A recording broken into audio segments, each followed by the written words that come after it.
driver's license sa kapitan nga nakabangga sa mga nanisko sa dalan des may lungsod sa Mindanilla.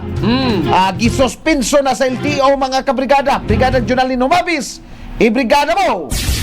Brigada Live Report. Gihimo karon sa Land Transportation Office sa Central Visayas ang usa ka hugot nga investigasyon sa insidente sa Minglanilla din bisod ang usa ka sakyanan sa nagtapok ng mga tao dapin sa daan. Gisuspenso na usab sa ahensya ang lisensya sa driver samtang gitino pa ang angay gyud nga silot niini.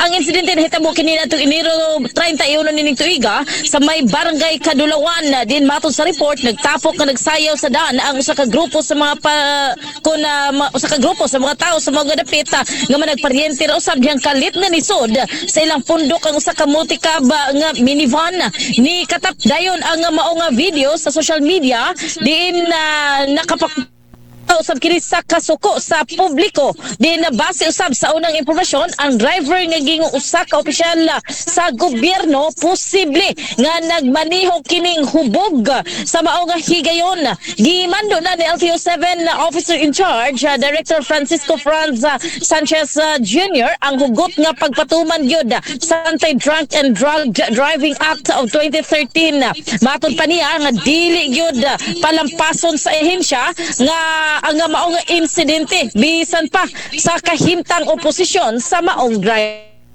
In the heart of changing lives, kini si Brigada Junalyn Humabis sa 90.7 Brigada News FM Cebu, the Music and News Authority. Brigada